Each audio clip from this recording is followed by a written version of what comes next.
ได้เรียนอยู่ป .5 ฮอดป ฮอดป .5 .5 โดยเป็นได้ไปโรงเรียนแต่ละมื้อน่ะย่างไปย่างไปแม่นเพราะว่าสิขี่รถถีบก็บ่มีเงินซื้อก็เลยต้องย่างสิขอ 4,500 โดย คือ15 ปีที่แล้วเนาะ4,500ถือว่าหลายเด้อ 15 ปีที่แล้ว4,500 หลายเด้อ หลังจากเวลาผ่านไปหลายเดือนหลายปีเนาะตอนนี้อ่ะ 20,000 20,000 อืม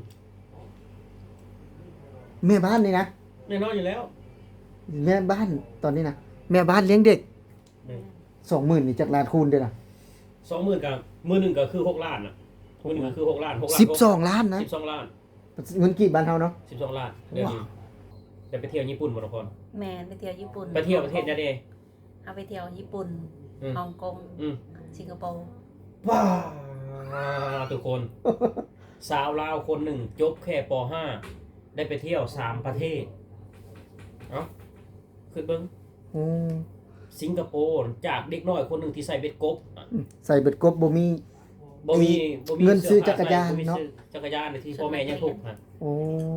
ได้ไปเที่ยวสิงคโปร์คือเบิ่งสิงคโปร์อย่างวันญี่ปุ่นหรือมันยังอีก ฮ่องกง ฮ่องกง สาวลาวเรียนจบป .5 มาทำงานในไทยรายได้ 20,000 บาท ได้ไปเที่ยว 3 ประเทศ สิงคโปร์ญี่ปุ่นฮ่องกงสวัสดีครับพี่น้องเบิร์ดสุขุสุคนเนาะวันนี้บอยศจะมาเล่าเรื่องราวชีวิตของน้องพรเนาะที่บอยศได้มีโอกาสไปสัมภาษณ์ในมื้อนั้นพี่น้องเป็นผู้หญิงที่แข็งแกร่งผู้หญิงสู้ชีวิตเนาะซึ่งว่าอยู่บ้านแทบจะครอบครัวที่จนที่สุดในหมู่บ้านเนาะถือว่าตอนยังบ่มาไทยนะเพิ่นเนาะตอนเพิ่นยังเข้าโรงเรียนประถมเนาะก็เงินที่ซื้อมีกินก็ยังบ่มีเนาะถือว่าไปโรงเรียนก็ย่างไป5 กิโลมื้อนึงเนาะเดินทางไป จนว่าเพิ่นได้อายุเนาะ13 ปีเนาะก็ได้ออกโรงเรียนเนาะก็ได้ออกโรงเรียนเนาะแล้วก็ตัดสินใจมาไทยเนาะมาไทยพี่น้องซึ่งว่าตอนนั้นก็เป็นรถที่แบบว่ารถเหมาอะนะมาไทยถือว่าค่อนข้างลำบากเนาะแต่ว่าเพิ่นก็ย่อนความทุกข์ยากเนาะตัดสินใจมาในประเทศไทยก็ย้ายงานหลายบ่อนเนาะตั้งแต่เงินเดือน 2-3,000 บาทเนาะตอนนั้นและสุดท้ายเนาะเพิ่นก็ได้นายจ้างที่ทำงานในปัจจุบันนี่คือทำงานแรกๆพี่น้องเงินเดือน 4,500 บาทเนาะ 4,500 บาททำงานกับนายจังไทยคนนี้พี่น้องตั้งแต่เงินเดือน 4,500 บาทจนฮอดเงินเดือน 20,000 บาทเนาะแล้วก็ยังบ่พอพี่น้องแต่ละปีมีโอกาสได้ไปเที่ยวต่างประเทศบ่าวยอดว่าดีใจมากๆเนาะดีใจแล้วก็ประทับใจเนาะประทับใจแทนสาวลาวคนนี้ซึ่งว่าเพิ่นทำงาน15 ปีนะพี่น้องอยู่กับนายจ้างไทยคนนี้คือมีเงินสร้างบ้านในมูลค่า1 ล้านนิดๆพี่น้องมีเงินซื้อรถไถคูโบต้าให้พ่อแม่ราคา 700,000 บาทแล้วซื้อที่ดินเนาะซื้อรถอีแตนซื้อมอไซค์เนาะถือว่ารวมๆในทะลุ2 ล้านเกือบ3 ล้านบาทพี่น้องทำงานกับนายช่างไทยพี่น้องที่เฮาเห็นว่าการมาทำงานในประเทศไทยบ่มีเกียรติบ่มีศักดิ์ศรีเนาะหลายคนมองแต่สาวลาวผู้นี้พี่น้องเกียรติศักดิ์ศรีเนาะมากกว่าคนเรียนจบ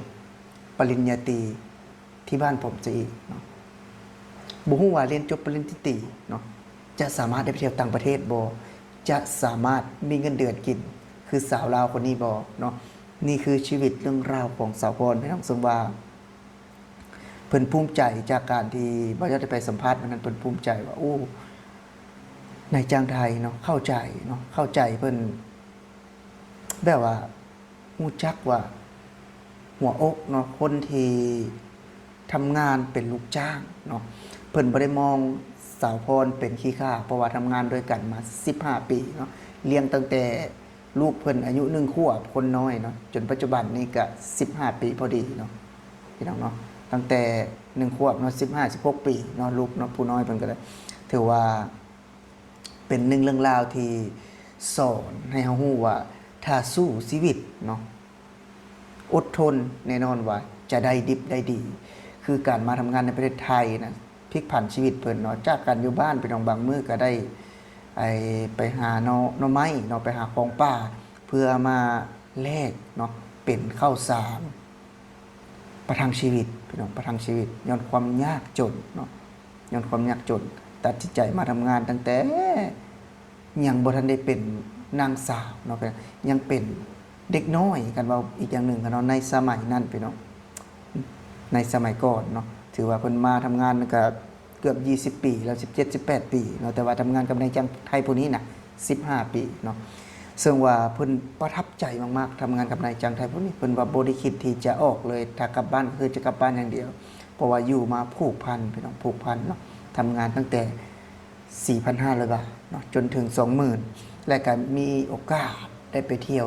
ต่างประเทศเนาะตรุษจีนก็จะได้สั่งเงินเดือนนี่คืออยู่กับนายจ้างไทยเนาะถือว่านายจ้างไทยดูแลเทคแคร์เป็นอย่างดีเนาะคือเพิ่นจะมองว่าเป็นคนในครอบครัวไปแล้วเนาะเพราะว่ามันสนิทเนาะผูกพันซึ่งว่าบ่ยอดเองก็เป็นคนคนหนึ่งเนาะที่มาทำงานในประเทศไทยก็เข้าใจดีว่านายจ้างไทยนี่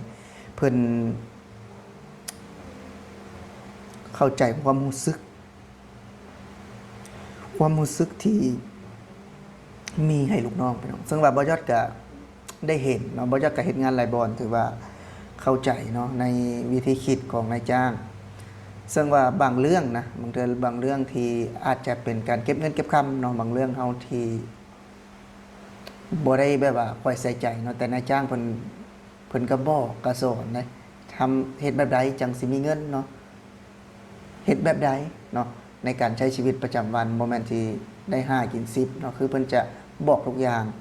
คือจังสาวลาวผู้นี้เนาะก็เพิ่นก็ได้คือบ่ยอดเว้าแล้วทำงานจนว่ามีเงินเก็บสร้างบ้านเนาะซื้อรถซื้อที่ได้หลายอย่างเนาะพี่น้องเนาะและก็คือยังเคสไปบ่ยอดได้เว้าไปคลิปก่อนนะก็คือเรื่องของเบาไซนะเพิ่นก็ได้สร้างความฝันให้พ่อแม่เนาะก็ซื้อรถลีโวพี่น้องให้พ่อแม่เนาะอันนั้นก็ทำงาน20 ปีเนาะแสดงว่าความสำเร็จมันอาจจะบ่มาง่ายเนาะแต่บ่อยากจะเชื่อนะว่าถ้าหากเฮาทำมาหากินในประเทศไทยต่อไปนี่ถือว่าเฮาสู้ชีวิตในประเทศไทยนี่บ่อยากคิดว่าจะประสบผลสำเร็จเนาะบ่มื้อนี้ก็มื้อหน้าเนาะถือว่าอาจจะบ่แม่นสุคนก็แล้วแต่บ่ยอดก็อยากคิดว่าตัวเองก็จะประสบผลสำเร็จย้อนประเทศไทยเนาะบ่ยอดก็จะคิดประมาณนั้นเพราะว่ามันก็เป็นทางเดียวเนาะที่เฮาจะสามารถสร้างชีวิต